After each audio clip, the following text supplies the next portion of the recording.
Welcome back to Nurse Ed Scholar and what I call the Stop Fearing Dosage Calculations series. Okay. In the first lesson, I talked about basic dosage calculations, the formula, and dimensional analysis. Okay. But today we're going to focus on medication calculations that you'll actually be doing as a nurse, and that is, tablet and capsule calculations. Now, I know you're like tablet and capsule. I will say one thing is that, it's this video it's all about, capsules. And you would think, oh, capsules are easy. It's similar to just basic calculations. However, students still have problems with it. So we're gonna kind of talk about some critical thinking when it comes to tablets along with it. So when you're out there actually working, you'll get why instructors are always saying, did you think about this, or did you really think about what you're doing, right? And so, realize that most medication errors, it doesn't happen because nurses can't do math. They happen because, you're in a rush. Sometimes you try to skip some steps, and then sometimes you just forget to think critically and about, the medicine that you're about to give. And so, we're going to learn the math, but we're going to learn also the nursing judgment that goes along with giving the medicine. So let's get started. Now, before every dosage calculation, okay, you really need to ask yourself a couple of questions. What is the patient supposed to receive? What did the doctor actually order? What do I have? What does the hospital have? Because some hospitals, they don't have the exact dose that the provider may order. And then with that, based on what they ordered, what does the hospital have? How much should I give? Okay. And if you can answer those three questions, you'll have a good chance of making sure that you're giving the right amount of tablets or capsules to your patient. Now let's review the formula again. You have the dose ordered. That is what the doctor provides. That will go in the numerator. The dose available is what the hospital has. That will go in the denominator. And that is going to be multiplied by the quantity. How much are you going to actually give your patient? And that's what that calculation is going to solve. What do you give your patient? The amount to give your patient. All righty. So let's break this down one more time. Dose ordered is what the provider ordered. What did they prescribe? That's going to go in the numerator. What dose is available? What's the milligram or the microgram or whatever, or let's just say milligram of the tablet or the capsule that the hospital has. Okay. And then the quantity, usually one tablet or one capsule, is what we're going to give. And that's your final answer. Okay. So here's a simple practice question. As you can see, I tried my best to kind of make the actual calculation similar to how it's going to look. Either way works. How I was able to type it compared to how I drew it, same goal, same philosophy, right? So okay, so you have an order for your patient. They're getting acetaminophen, 500 milligrams by month. Um, but the hospital or the clinical facility that you're working at only has 250 milligrams. And so how many tablets should you give? Now, yes, I have the the answer on the screen, but take your time trying to work through it. All right. So your first step, it's ordered. The provider ordered 500 milligrams. That goes in your numerator. Then what's available at your facility? 250 milligrams. That goes in your denominator, right? And then that is going to be multiplied by the quantity. So it's always going to be one tablet. And what does that equal? Well, 500 divided by 250 is 2. So the answer is going to be 2 tablets. Now, before you give any medicine, the first thing you need to ask yourself, does this answer make sense? And in this case, giving 2 tablets of acetaminophen, 500, 2 tabs of acetaminophen, that's typically normal. Okay, that's realistic. Giving 20 tablets is not realistic. And you know, you may be thinking, yeah, that makes sense. But trust me, there are many times while we are reviewing answers on a medication proficiency exam, students, by mistake, they are giving numbers that when we ask them, well, does it make sense that you gave 20 tablets to a patient? And they sit there and they tell us no. And we ask them, well, why did you put that? And they say they don't know. So this is just the kind of, we're going over questions, so you'll never get these incorrect. Now, adding on a little clinical judgment with this, before you give acetaminophen, you want to assess the person's pain. Okay, you always want to do that because if you're giving acetaminophen for pain, you want to know what it is on the pain scale. Because when you go back and see the patient, you're going to evaluate if the acetaminophen was actually effective. So you're going to need a number before and you're going to need a number after, and you're going to document it. Do they have a temperature? Because acetaminophen is an antipyretic as well. So what was their temperature before you gave it? And then after, an hour after, you reassess your patient and evaluate, was the acetaminophen effective? You're going to make sure, does the patient even have a history of liver disease? Because you should know, or you will know, that acetaminophen affects the liver. And the provider is going to limit the amount of acetaminophen that a patient can have. So you're going to have to make sure you know the previous dose, how much has the patient given, and have they reached their limit? Because you don't want to exceed the maximum amount of the daily dose, because the liver metabolizes acetaminophen and excess doses can cause liver failure, and you really don't want to do that to your patient. All right. Here's another question. You have an order for amoxicillin, 1,000 milligrams. Okay, that's what the provider ordered. That'll go in your numerator. What's available? 500 milligram capsules. That'll go in the denominator. And then you're going to take those numbers and multiply it by 1. And in this case, the amoxicillin is in capsules, so it's times 1 capsule. 1,000 divided by 500 times 1 capsule will be 2 capsules. Now, safety alert with this. Let's think like you would as a nurse on the floor. Before administering amoxicillin, what should you assess? Now, patients have penicillin allergies. So before you give amoxicillin, which is in the family of penicillins, you want to make sure, does the patient have a history of a penicillin allergy? You want to verify allergies before administration. You want to ask the patient, have you ever taken amoxicillin before? Do you know? Do you remember any previous reactions? What are the current symptoms? Is the patient showing symptoms where they're in need of actually an antibiotic? And and I say that because sometimes providers can be in a rush and then they'll order the wrong medicine on the wrong patient. And that does happen. So you want to make sure that what you give kind of goes along with the patient's diagnosis. Okay, does it make sense, right? And ability to swallow. Sometimes you'll have patients who have trouble swallowing. Did they get that swallow test? And if they did, you need to look up what was the results. And then when you say, okay, well, this person has capsules, and they say no, they're supposed to only have liquids, you need to call the provider and you need to tell them, you have this patient on capsules, but they didn't, I was looking at the swallow study and it seems as if they were having difficulty swallowing. Would you like to change this order? Okay. And sometimes that happens because, think about it. The calculation that you come up with may be correct, but if the patient has an allergy, or they can't swallow, giving the medicine and can actually cause danger to your patient. Okay, so patient safety is always first. Of course, we need the calculations right, but you need to make sure that you're not blindly giving the medicine and that you are protecting your patient safety. Okay, here is another one. You have an order for metoprolol 75 milligrams. That will go in your numerator. What the facility has available is 25 milligram tablets. That will go in the denominator, and then you will multiply that by 1 tablet.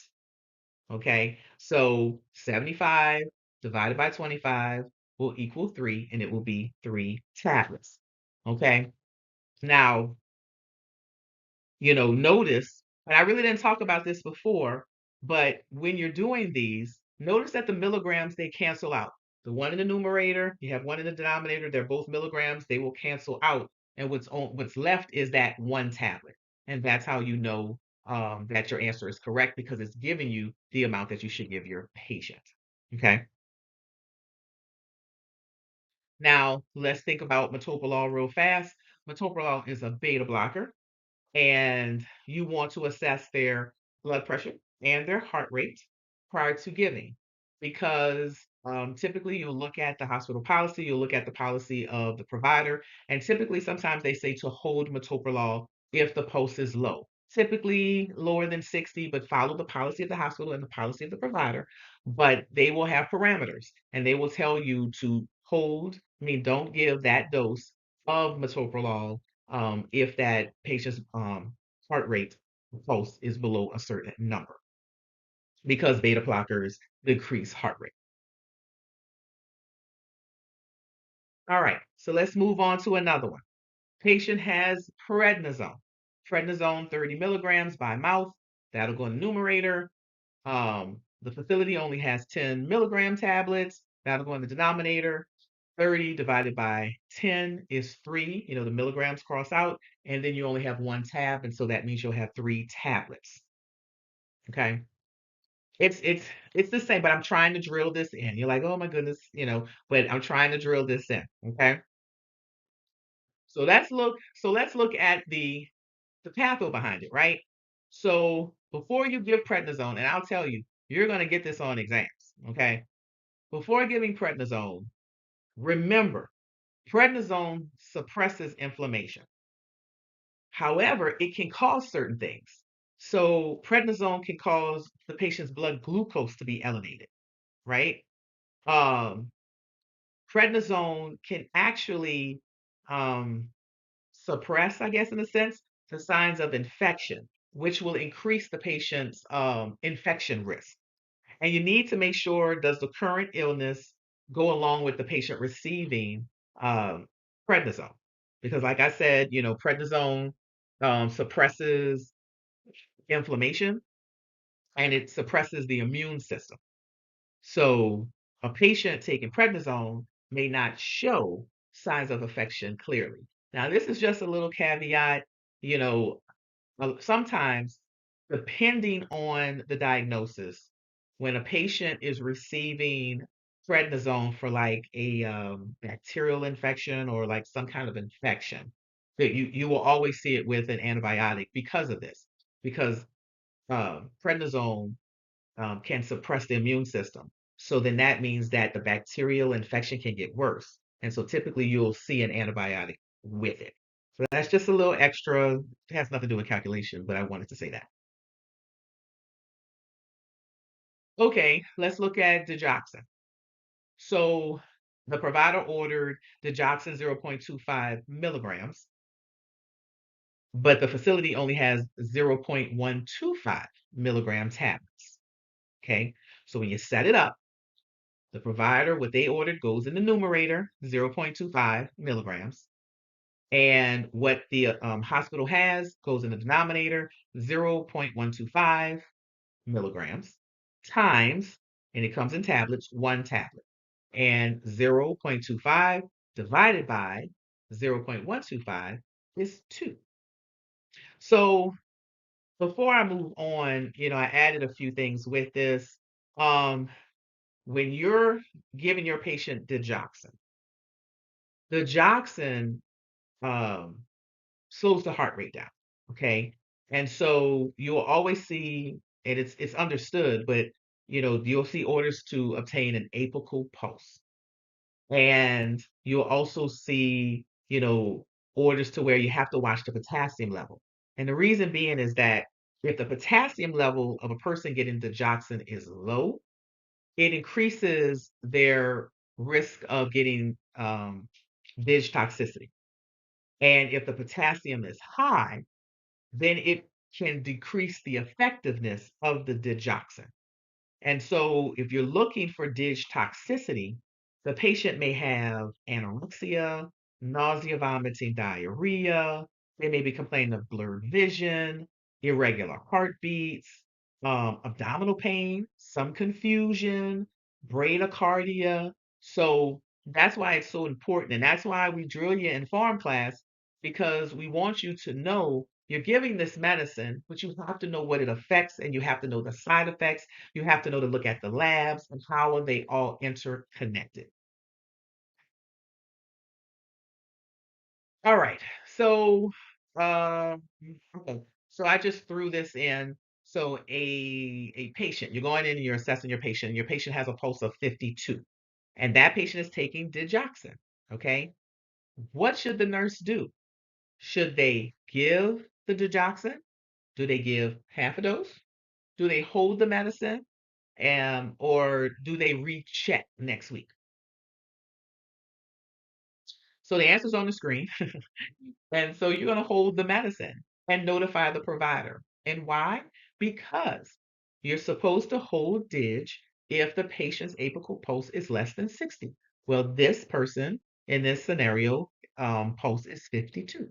And so if you give it, that means you're going to drop their pulse down even lower, and you definitely don't want that. All righty. So I threw this unit conversion in because sometimes, and you'll see in the next example, the provider will order 1 gram, right? And the hospital or the clinical area that you're working in may only have milligrams. So you're going to have to convert. So remember, 1 gram is equal to 1,000 milligrams. And if the order is in 1 gram and only milligrams is available, like I said, you're going to need to convert the grams into milligrams. Okay. So, oh, I put the, I'm sorry, I put the little example there. So if you have the provider ordered 1 gram, and let's just say 1 gram of amoxicillin, but the hospital only has 250 milligrams. So first, you're going to convert that 1 gram into 1,000 milligrams. And so now we can start dimensional analysis. You change that 1 gram into 1,000 milligrams. So now that 1,000 milligrams is in the numerator, the 250 milligrams is in the denominator because that's what the hospital has, times 1 tablet.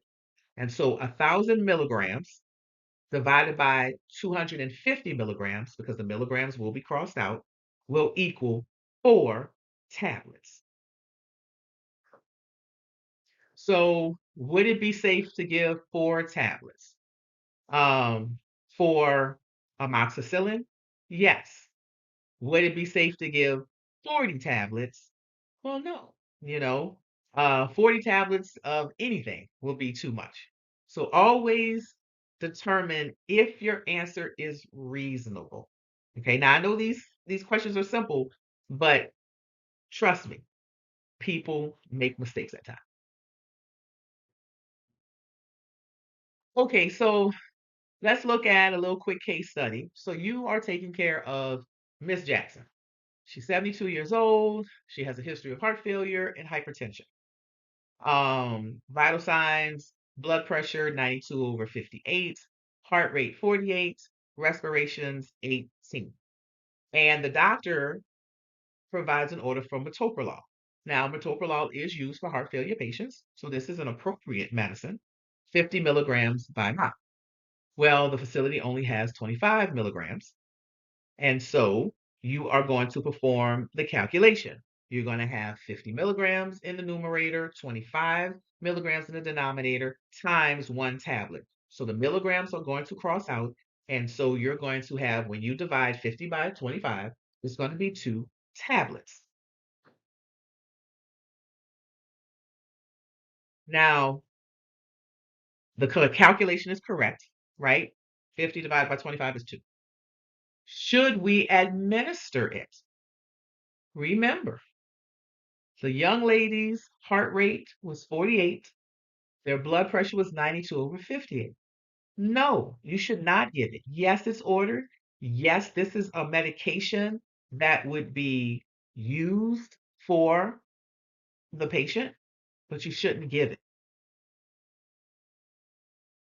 Remember, your calculation may be correct, but on your assessment, it's unsafe to give the medicine. So you really have to use your clinical judgment. You can't just say, okay, well, it's ordered, I'm gonna give it. You got to make sure there aren't any parameters. You got to assess your patient, and your patient may not be stable enough to take the medicine.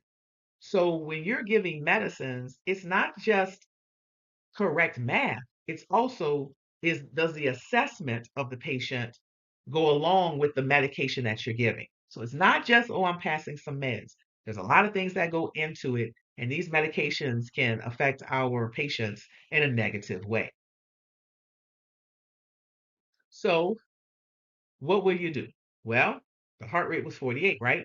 So you're going to hold the medicine. You're going to notify, well, you're going to do further assessment first. Because when you notify the provider, you can't go in and just say, oh, Miss Jackson, her heart rate was 48, I'm not giving it. They like to know what's going on with the patient. Did you assess them? Or were they awake, alert, and oriented? Did they have pulses in all four extremities? Breathing's unlabored. Yes, they're bradycardic at 48. So they're going to want a picture because you are the eyes and the ears for the patient. Then you're going to continue monitoring, but you're definitely going to document because you'll hear this a lot in nursing and nursing school. If it's not documented, it's not done. So you want to make sure that you document the patient's assessment and the phone call from, to the provider. And then what did the provider tell you to do? And then after all of that, you're going to evaluate your patient. You're going to evaluate, is the patient still stable? Did the provider adjust the medicines? Because you want to prevent harm of your patient. You know, the nurse's responsibility, like I said, doesn't stop with the math problem. The calculation only tells you the dose to give your patient, but it's your clinical judgment that's going to say whether it should be given or not. Okay. So when you're giving medicines, you want to read the order correctly. You want to read the medication label correctly. You want to identify, what was ordered. You want to watch the units because you may have to do a conversion. Okay. You're going to assess your patient. And after you perform the calculation, you're going to ask yourself, does this make sense? Okay. Don't separate math from patient safety, they go together. So today we learned, some, tablets, capsule calculations. We tried to throw in, the dimensional analysis. I showed you that quick unit conversion and how that's really helpful when you're trying to figure out the dosage that you should be giving your patient. And we talked about clinical judgment. How would you use that? Because, I want you to know that great nurses don't just simply calculate. They calculate, they assess, they think critically because the ultimate goal is to always protect your patient. So, if this lesson helps you kind of better understand and increasing your understanding of dosage calculations, yes, we're starting very basic. Please like this video, subscribe to Nurse Ed Scholar, share it with a classmate because I'm going to get harder and harder. I'm just taking my time, making sure you understand the foundation. And comment below, tell me what type of dosage calculation you would like me to cover next. But until then, in the next lesson, I'm going to be moving on to liquid medications. Um, sometimes students struggle with milliliters and syringes. Okay. We're going to look at medication cups, may do some weight-based. And of course, I'm going to always talk about dosing and drug safety. So I'll see you in the next video and happy studying from Nurse Ed Scholar.